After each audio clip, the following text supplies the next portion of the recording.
খ্রিস্ট নামে তার একটা বার আমরা আপনাদের সঙ্গে আসি আজকের দিনে অনুগ্রহ প্রার্থনা ভবন বর্ধমান থেকে আপনাদের সঙ্গে। আজকে দানিয়েল উপবাসের আমরা তৃতীয় দিনে এসে পৌঁছেছি।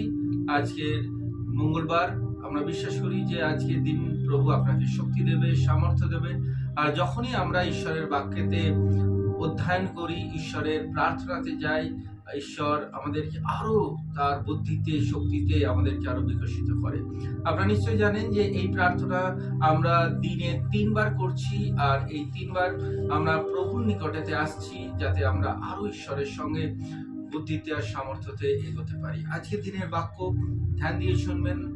আর তা হচ্ছে ইয়োশুর পুস্তক, ইয়োশু ৩ অধ্যায় তার ৫ পদ।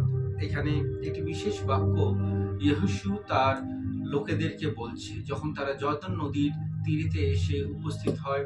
আর ঠিক তাদের ওপারেতে রয়েছে তাদের গন্তব্যস্থল। এতদিন থেকে তারা যেখানেতে প্রবেশ করবে বলে ভাবছিল, যেখানে যাবে বলে ভাবছিল, ঠিক সেই স্থানের আগে স্থানে এসে তারা অপেক্ষা করছে। আর সেই স্থানের আগে তারা যেখানে এসে অপেক্ষা করছে সেই স্থানটির নাম হয়ে যাচ্ছে সেই জর্দান নদীর তীর, এবং সেখান থেকে তারা প্রবেশ পথে যাচ্ছে। দেখুন কি লেখা আছে। সেখানেতে এসে তারা ৩ দিন সেখানে অপেক্ষা করে। আর অপেক্ষা করবার পর ইয়োশুকে ঈশ্বর বলে যে আমি তোমাদেরকে আগামী দিন সেই স্থানেতে নিয়ে যাব, এবং প্রত্যেকের নজরেতে আমি তোমাকে প্রমাণ করাবো যে তোমাকে আমি মনোনীত করেছি। যেমন কই আমি আমার দাস মূসার সঙ্গে ছিলাম, তোমার সঙ্গেও আছি, প্রত্যেকে জানবে। আর তাই ইয়োশুকে বলে তোমার লোকদেরকে পবিত্র হতে বলো, শুদ্ধিকৃত হতে বলো। ইয়োশু ৩ অধ্যায় ৫ পদ আপনার জন্য আমি পড়ছি। তারপর ইয়োশু তাদের বললেন, নিজেদের পবিত্র করো, আগামীকাল প্রভু তোমাদের উপস্থিতিতে কিছু আশ্চর্য কার্য করবেন। ইয়োশু তার লোকদেরকে বলল, তোমরা নিজেদের পবিত্র করো, আগামীকাল তোমাদের জীবনেতে কিছু আশ্চর্য কার্য হবে।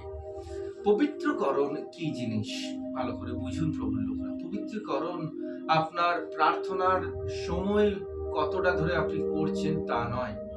আপনি কি খাদ্য পান করছেন, কি খাচ্ছেন, কি পানীয় নিচ্ছেন এর উপর নির্ভর নয়।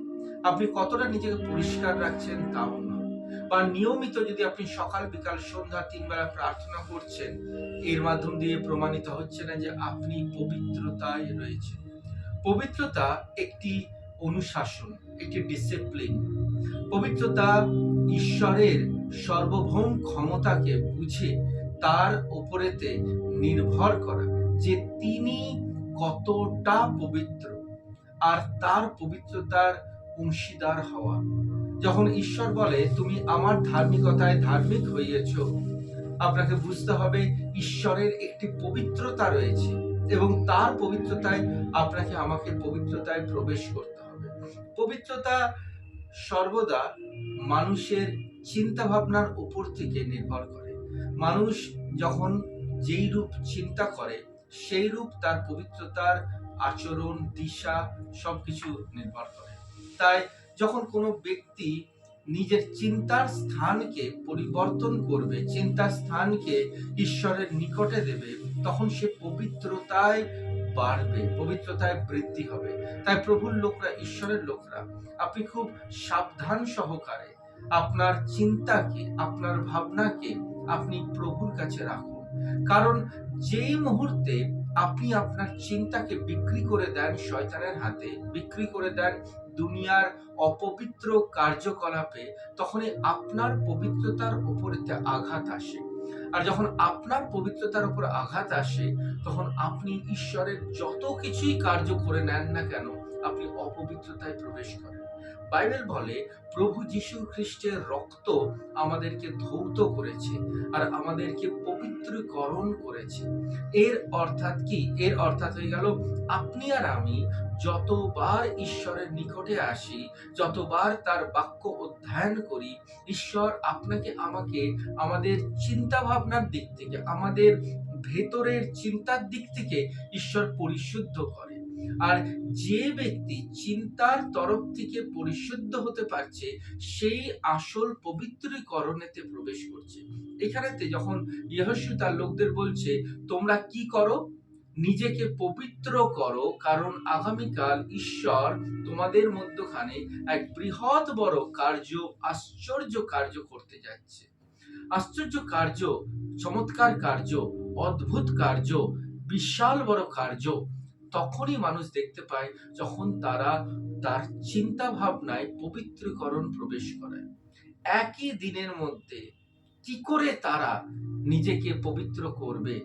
ইয়েশু বলল রাতের বেলা, ঠিক তার পরের দিনে কি করে তারা নিজেকে পবিত্র করবে? আমরা যখন চিন্তা ভাবনার ঊর্ধ্বে, যখন আপনি আর আমি আমাদের পৃথিবীর চিন্তা ভাবনার ঊর্ধ্বে ঈশ্বরকে স্থান দিই, তখন ঈশ্বর আপনার চিন্তার মধ্যে প্রবেশ করে আর আপনাকে শুদ্ধিকরণ করতে থাকে, আপনাকে পবিত্রকরণ করতে থাকে। প্রভুর লোকরা, এই দানিয়েল উপবাস প্রার্থনাটা কি জিনিস? এই উপবাস প্রার্থনায় আপনি উপোস রয়েছেন, কিন্তু আপনার চিন্তা রয়েছে পৃথিবীর অন্যান্য বস্তুর ওপর, যেটা আপনাকে ঈশ্বর চিন্তা করতে একদমই বলছে না। আপনি পবিত্র রয়েছেন, কিন্তু আপনার চিন্তা হচ্ছে আমি এরপর কি করব, কেমন করব। চিন্তা ভাবনাকে যখন রিফাইন করেন, হোলি স্পিরিটকে যখন অ্যালাউ করেন, হোলি স্পিরিট আসে আর আপনার চিন্তা ভাবনাকে ফিল্টার করে, আরো ছাঁকনিতে ছেঁকে ছেঁকে আপনাকে বোঝায়। তাই জন্য আপনারা, আমার লক্ষ্য কি হবে এই দানিয়েল উপবাস প্রার্থনায়? প্রভু, তুমি আমাকে পবিত্রকরণ করো, আমার চিন্তার দিক থেকে, আমার ভাবনার দিক থেকে, আমার সমস্ত কিছু স্বপ্ন, আমার যে দর্শন, হোয়াটএভার যা কিছু আমরা চিন্তা করি। চিন্তা এমন একটা বিষয় যেটা আমরা মুখে বলি না, কিন্তু আমরা কি করতে থাকি? অন্তরেতে করতে থাকি। আর যখন আমরা কোনো জিনিস মুখে বলি, তখনই লোক কিন্তু আমাদেরকে বিচার করে আমরা কি ধরনের লোক। আমরা যখন ভালো কথা বলি, মিষ্টি কথা বলি, সুন্দর কথা বলি, তখন লোক মনে করে আমরা ভালো, কিন্তু আমরা ভেতরে কি চিন্তা করছি সেটাকে প্রকাশ করছি না। আর যখনই কোনো ব্যক্তি যা ভেতরে চিন্তা করছে যেটা বাইরে প্রকাশ করে দেয়, তখন আমরা সঙ্গে সঙ্গে বলি যে এই ব্যক্তিটা খুব খারাপ, খুব খারাপ শব্দ ব্যবহার করছে। কিন্তু আমরা কারো শব্দ দিয়ে তাকে ভালো বা মন্দতে বিচার করতে পারি না। অনেকে আছে যারা নিজের শব্দ ভেতরে তো অনেক কিছু বলে, কিন্তু তারা বাইরে বলে না, তাই তারা ভালো সেজে রয়েছে।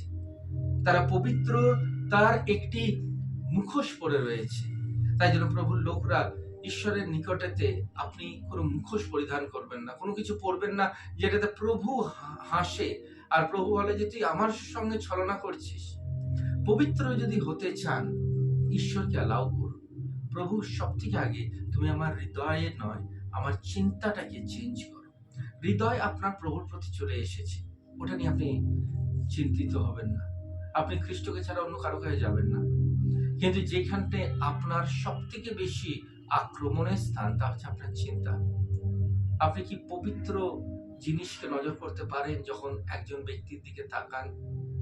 বাইবেল কি বলছে? বাইবেল বলছে তোমার দু চোখ পাপ করার থেকে ভালো একটা চোখকে তুমি উপরে দাও আর একটা চোখ নিয়ে তুমি স্বর্গেতে যাও। তুমি যদি কোনো ব্যক্তির সম্বন্ধে কোনো কিছু আগে থেকে ভাবলে, তুমি তার সঙ্গে সেই কুকার্যটা করলে না, কিন্তু মনে মনে ব্যভিচারের কার্য ভাবলে, তুমি তাকে করে ফেলেছো এবং ঈশ্বর এটাকে পাপ গণ্য করছে, পাপ বলছে। শুদ্ধিকরণ, পবিত্রকরণ অ্যাকচুয়ালি যত বেশি আপনি ঈশ্বরের আত্মাকে আপনার ভেতরে স্থান দেবেন, আপনার চিন্তাকে আপনি রিফাইন করুন, পবিত্র হন, তবেই আশ্চর্য কার্য দেখবেন। 2026 পড়ে রয়েছে আশ্চর্য কার্য দেখবার জন্য, কিন্তু পবিত্র না হলে আপনি কোনো কিছু দেখতে পাবেন। তাই ড্যানিয়েল ফাস্টিং এর প্রথম দিন আমি আপনাকে বলেছিলাম, যেখানে আমরা স্তুতি গীত করেছি, প্রশংসা করেছি। আজকে আমি আপনাকে বলছি ঈশ্বরের পবিত্রতায় প্রবেশ করুন। আমি বিশ্বাস করি ঈশ্বর আপনাকে সাহায্য। আসুন আমরা প্রার্থনা করবো প্রভুর উপস্থিতিতে।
मैं क्या दे सकता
হে সর্বশক্তিমান ঈশ্বর প্রভু, তোমার নিকটে আসি।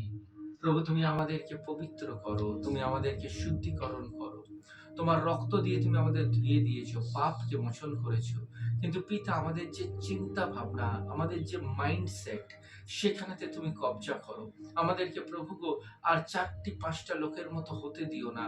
আমাদেরকে প্রভু গো তুমি নিজের মতো তৈরি করো, তোমার সন্তানের মতো তৈরি করো, যে প্রভু তোমার বাক্যের উপর বিশ্বাস করে এবং তার মনোবৃত্ত, তার চিন্তাধারা সবকিছু স্বর্গীয় হোক। প্রভু, প্রভু যীশু খ্রিস্টের নামেতে তোমার বাক্য বলছে, যা কিছু শুদ্ধ পরিশুদ্ধ তাই তোমরা অন্তরেতে প্রবেশ করাও। প্রভু, আমি প্রার্থনা করছি, তুমি গোটা 2026-এর এক একটা দিন আমার হৃদয়কে পরীক্ষা করে দেখো, আমার অন্তরকে পরীক্ষা করে দেখো।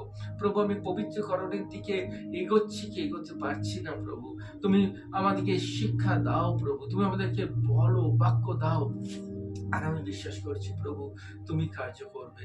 প্রভু, আজকে যারা যারা এই বাক্য শুনছে, এই সময়তে প্রভু গো, তাদেরকে তুমি পবিত্রকরণ করো। প্রভু গো, তাদের চিন্তা ভাবনাকে, স্বপ্নকে, সবকিছুকে নতুন করো, হোলি করো। প্রভু, স্যান্টিফাই করো। প্রভু, শুদ্ধিকরণ করো, ধৌত করো।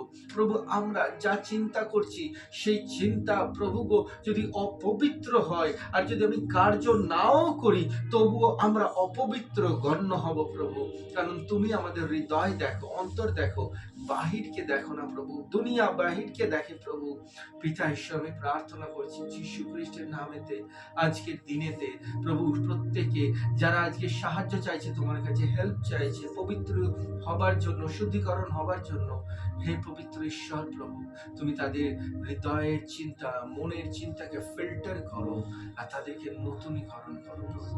আজকে সকল ব্যক্তিকে, সমস্ত জনকে তোমার হস্তে সমর্পণ করলাম। তোমার আত্মা দ্বারা প্রভু তাদেরকে পরিতৃপ্ত করো। আর প্রভু যীশু খ্রিস্টের মহান নামেতে আমি তাদেরকে তোমার হাতেতে সমর্পণ করলাম। প্রভু যিশুর নামেতে এই প্রার্থনা চাইলাম, শোনো, সুগ্রাহ্য করো। আমেন। প্রভুর লোকরা, ঈশ্বরের লোকরা আশিস করুক, প্রভু আপনার সঙ্গে থাকুক। আগামীকাল আবার আসছি ঈশ্বরের বাক্য নিয়ে, ততক্ষণ প্রভু শান্তি আপনার সঙ্গে থাকুক। জয় যিশু।